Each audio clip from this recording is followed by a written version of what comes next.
तो अभी हम जान लेते हैं कि सभी से एक एक करके हर एक सब्जेक्ट के बारे में। और मैं चाहूंगा कि सबसे पहली शुरुआत जिस सब्जेक्ट की हो रही है दिन के अंदर, तो उसी सब्जेक्ट से शुरुआत हो और उसी टीचर से भी शुरुआत हो। और राहुल सर बताएं कि आप मैथ्स में कैसे कॉन्फिडेंट बच्चों को करेंगे, क्योंकि यूपीएसआई का मैथ्स बच्चे ये मानते हैं कि सर ये बहुत ही अच्छे लेवल का आता है। कुछ बच्चे ऐसे भी होंगे जो बहुत बेसिक से करना चाहते हैं, तो क्या बेसिक टू उस लेवल तक हम मैथ्स करा पाएंगे? कितने करीब एक बच्चों को एक क्लासेस का कुछ आइडिया हो जाए कि कितनी क्लासेस करीब हो सकती हैं प्लीज। प्यारे बच्चों नमस्कार। तो जिस चीज़ का आप लोगों को इंतजार था वो लगभग खत्म हो चुका है। अब आपका इंतजार अब आपका इंतजार खत्म हो चुका है और आपकी क्लासेस जो हैं वो 7 तारीख से स्टार्ट हो जाएंगी। सबसे पहले मैं आप लोगों को बता दूं कि 2 तरह के लोग होंगे। एक तो वो जो विनायक फर्स्ट बैच को कंप्लीट कर चुके होंगे और वो जस्ट ये सुनने के लिए आए होंगे कि विनायक 2.0 बैच में मैथ्स में क्या अलग होने वाला है। तो मैं दोनों लोगों को बताऊंगा। जो विनायक 2.0 बैच है, प्यारे दोस्त, अगर आप विनायक 1.0 बैच कर चुके हैं, पूरा कंप्लीट कर चुके हैं, कुछ चैप्टर्स को अगर मैं छोड़ दूं, जैसे मैंने वहां पे परमुटेशन कॉम्बिनेशन नहीं कराया, प्रोबेबिलिटी नहीं कराया, स्टैटिक्स नहीं कराया, सेट्स थ्योरी नहीं कराया, उसका कारण था, मैंने आपको कारण बताया था। कारण था उसका कि 2017 में यहां से क्वेश्चंस पूछे गए थे, 2021 में यहां से एक भी क्वेश्चन नहीं पूछा गया था। जबकि हम लोगों के मन में डर रहता है कि इन पांचों चैप्टर्स से कि इन पांचों चैप्टर्स को करेंगे कैसे। तो करने का तो मैं आपको ये बता दूं कि कराने के लिए तो 2021 में हमने बहुत बढ़िया तरीके से इन चैप्टर्स को कराया था और बच्चों को कॉन्फिडेंस भी आया था। लेकिन मैं अभी आप लोगों पे बर्डन नहीं डालना चाहता था, मैं इन चैप्टर्स को बिल्कुल लास्ट में कराना चाहता था, इसीलिए मैंने इन चैप्टर्स को होल्ड पे रखा था। और ये भी आप लोगों से कहा था कि जब विनायक 2.0 बैच आएगा तो शुरू में हम जो है वो सारे चैप्टर्स करेंगे जो सिलेबस में जनरली होते हैं और इन चैप्टर्स को हम लास्ट में कर रहे होंगे और वही हम लोग करने वाले हैं। तो अगर आपने विनायक फर्स्ट 1.0 बैच से पढ़ा हुआ है, वो बैच जो था वो 1 साल पहले हम लोगों ने किया था, तो उसमें क्वेश्चंस का लेवल जो है वहां भी ठीक था। मैं ये नहीं कहता वहां ठीक नहीं था, वहां बहुत अच्छा लेवल था और मैं पूरी तरीके से सेटिस्फाई हूं उस बैच से। लेकिन अब आप एग्जामिनर का वो इस टाइम पे मूड कैसा है, तो उन क्वेश्चंस को देखने के लिए आप वर्कशीट कर सकते हैं या जो मैं सीट प्रोवाइड करूंगा उस सीट को कर सकते हैं, पर नए तरीके से क्लास लेने की बिल्कुल आवश्यकता नहीं है। कॉन्सेप्ट जैसे मैंने विनायक 1.0 बैच में पढ़ाए थे वही मैं 2.0 बैच में पढ़ाने वाला हूं। कॉन्सेप्ट में कोई डिफरेंस आपको देखने को नहीं मिलेगा। अब मैं बात कर लेता हूं नए बच्चे के लिए। जो बच्चे इस सोच के साथ जुड़ रहे हैं कि हम लोग बिल्कुल फ्रेशर हैं, हम लोगों से कुछ भी नहीं आता है और क्या हम लोग कर पाएंगे, तो मैं आपको भरोसा दिलाता हूं कि आप लोग बहुत अच्छे से कर पाएंगे। और आप किसी भी जिस बैच में मैं पढ़ा रहा हूं उनसे बच्चों से पूछ सकते हैं कि बिल्कुल शुरुआत से हम लोग लेके चल रहे होते हैं और एक अच्छे लेवल तक हम लोग लेके जा रहे होते हैं। कोर्स जरूर थोड़ा सा, कोर्स की जो ड्यूरेशन होती है वो जरूर थोड़ी सी बड़ी हो जाती है, लेकिन कहीं भी आपको ये फील नहीं होगा कि भाई साहब ये चीज छोड़ दी गई है। तो एक तो मैं आपको ये एश्योरिटी दिलाता हूं कि मेरे भाई कुछ भी छूटेगा नहीं। एक ये भरोसा दिलाता हूं कि आपको फ्रेशर बच्चे को भी कहीं ये फील नहीं आएगी कि मैं मैथ्स को पहली बार पढ़ रहा हूं। हर क्लास के बाद आपको कॉन्फिडेंस मिलेगा कि हाँ मैं चीजें सीख पा रहा हूं और वास्तव में मैं कर पाऊंगा, हर क्लास के बाद आपको लगेगा।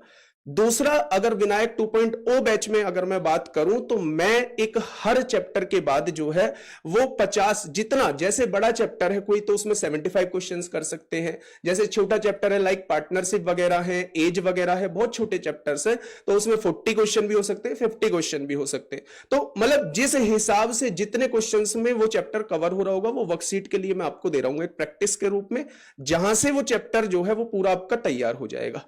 ठीक है। और बाकी बहुत सारी बातें जो हैं, जो आपके कॉमन डाउट होते हैं, वो मैंने स्ट्रेटजी वीडियो में बहुत शानदार तरीके से डिस्कस किए हैं, तो आप वहां जाके एक बार उसको देख लीजिए। अगले 6-7 महीने हम लोगों को किस तरीके से पढ़ना है, क्या क्या पढ़ना है, किस बुक से पढ़ना है, वो सारी चीजें डिस्कस करिए। एक बात और मैं बता दूं, वैसे तो सर ऑलरेडी बता चुके हैं, बस मैथ्स का तरीका ये रहने वाला है कि आप क्लास को पूरी तरीके से अच्छे से फॉलो करना, पेंडिंग मत चढ़ने देना। जब हम सर क्लासेस रिकॉर्डेड फॉर्म में देख रहे होते हैं ना, तो पेंडिंग होने के क्लासेस के ज्यादा चांसेस होते हैं। तो कोशिश करना कि क्लास को लाइव लेंगे तो साथ के साथ चीजें कवर होती चली जाएंगी। दूसरी बात यह है कि क्लासेस के बाद वर्कशीट मिलेगी, वर्कशीट को प्रॉपर सॉल्व करना है। तीसरी बात यह है कि एक बुक को सॉल्व करते रहना है। और वो बुक जो अभी सर ने आप लोगों को दिखाई थी, अब आप में से बहुत सारे बच्चे ये कहेंगे कि इस पे एसएससी भी लिखा हुआ है, यूपीएसआई भी लिखा हुआ है, डिफरेंस क्या है? तो ये डिफरेंस अगर मैं बोलूंगा तो आपको कहीं ना कहीं ये लगेगा कि बुक इनकी है इस वजह से बोल रहे हैं। ये डिफरेंस आप लोग खुद महसूस करिएगा। आप क्वेश्चंस देखिए, क्वेश्चंस लगभग जो है वो क्वेश्चंस नहीं बदलते हैं, ना कॉन्सेप्ट बदलते हैं, ना टॉपिक बदलता है। अगर नंबर सिस्टम है, क्लासिफिकेशन ऑफ नंबर से क्वेश्चन बन रहा है, तो वही क्वेश्चन आपका यूपीएसआई में बनेगा और वैसा ही ऑलमोस्ट क्वेश्चन आपका एसएससी में बनेगा। तो हर एक टॉपिक को मैंने शानदार तरीके से कवर किया हुआ है और आपके लिए विशेष ध्यान इसलिए रखा है कि आपके वो जो 5 चैप्टर्स हैं, जैसे sets theory, permutation, combination, probability, statics और डीआई जो है, ये 5 चैप्टर्स के लिए आपको कोई अलग से बुक लेने की जरूरत नहीं है। जो जनरल सिलेबस है वो तो है ही है, 5 चैप्टर्स वो भी इसके साथ है और एक पर्टिकुलर आपको टारगेट करते हुए 2017 और 2021 के सभी क्वेश्चंस के बेहतरीन कलेक्शन है और बेहतरीन सॉल्यूशन की एक बुकलेट आपको इसके साथ जो है वो फ्री ऑफ कॉस्ट मिलेगी। तो ये कंप्लीट जो है वो मैंने आपको बता दिया है मैथ्स का क्या रहने वाला है।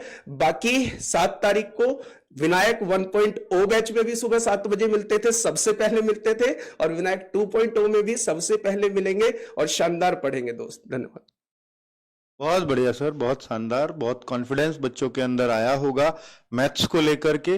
और सर मैं यहाँ पे एक चीज और क्लियर करना चाहूंगा बच्चों के लिए कि आप 50 क्वेश्चन तो हर चैप्टर के बाद देंगे, तो क्या वर्कशीट भी हर दिन मिलेगी? नहीं सर, 10-12 क्वेश्चन, 15 क्वेश्चंस की वर्कशीट मिलेगी जो टॉपिक पढ़ा है उससे रिलेटेड। ओके, यानी बच्चे हर दिन आपको, जैसे आज सर ने क्वेश्चन कराए तो उस टाइप के 10-12 क्वेश्चन तो वर्कशीट में डेली देखने को मिल रहे होंगे।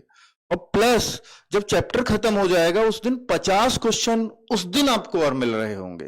तो इससे बेहतर कुछ नहीं हो सकता। मुझे लगता है कि सर ये तो इतने क्वेश्चन हो जाएंगे, शायद बुक में भी उतने क्वेश्चन ना रहते हो, में तो कहीं और कुछ देखने की जरूरत ही नहीं है। क्या बात है। तो भाई एक दूसरे सर, क्योंकि सेट थ्योरी जैसे चैप्टर में मुझे लगता है 50 क्वेश्चन इकट्ठे करना बहुत मुश्किल है। नहीं सर, उसीलिए मैंने ये कहा था कि अगर कोई छोटा चैप्टर है, हाँ, तो उसमें कुछ कम दे देंगे। हाँ, जितने में वो कवर हो जाए। ठीक है। तो बच्चों 2021 में तो जो स्पेशल सर ने 5 चैप्टर बताए इनसे क्वेश्चंस नहीं बने, लेकिन ये सिलेबस में है। 2017 में इससे बहुत क्वेश्चंस आए, मतलब हर चैप्टर से लगभग क्वेश्चन पूछा गया था, इसलिए आपको पढ़ना तो पड़ेगा। और सर ने बताया कि उनका क्रम क्या होना चाहिए पढ़ने का, वो उसी क्रम पे पढ़ाएंगे, तो प्लीज जरूर पढ़िएगा, उन्हीं के बताए के अनुसार आपको चलना भी पड़ेगा। चलो नेक्स्ट मैं सब्जेक्ट लेता हूं हमारे राहुल शर्मा जी, जो स्पेशल कोर्स की ड्यूरेशन, मतलब मैथ्स के कोर्स की। हाँ प्लीज बताओ आप ही। देखो, अगर एग्जाम पहले हो जाता है तो फिर तो वो कुछ भी करना पड़ेगा, 2 घंटे की क्लास भी, 3 घंटे की क्लास भी, वो फिर हाँ लगभग 5 महीने लगेंगे ही लगेंगे एक शानदार तरीके से कोर्स खत्म करने के लिए। तो बस मैं ये कहूंगा, जुड़े रहना और भरोसा रखना भाई। जॉब अच्छी खासी जॉब है, बहुत लोगों का सपना है, बहुत लोग बहुत लंबे टाइम से लगे हुए हैं उसमें को, मतलब तैयारी में लगे हुए हैं। तो मेहनत आपको करनी होगी और लगातार जुड़े रहना होगा। बहुत बढ़िया। तो सही है बच्चों, ये क्योंकि आप ना, मुझे पता है सर को 1 महीने बाद ही परेशान करना शुरू कर देंगे, सर मैथ्स कब खत्म होगा, तो उन्होंने बता दिया 5 महीने के बाद पूछना, अगर ये सवाल पूछना है तो उसके पहले कोई सवाल नहीं, ठीक है। और 5 महीने अगर मैथ्स खत्म हो रहा है तो मुझे लगता है कि 5-5.5 महीने में पूरा कोर्स, पूरा सिलेबस जो आपका विनायक 2.0 बैच का है वो पूरी तरह से खत्म हो चुका होगा। और उससे पहले हम उम्मीद भी नहीं कर रहे कि एग्जाम आएगा, क्योंकि 1 साल में भर्ती पूरी करनी है उनके अनुसार, और जब 1 साल कहते हैं तो उससे ज्यादा समय लगता है।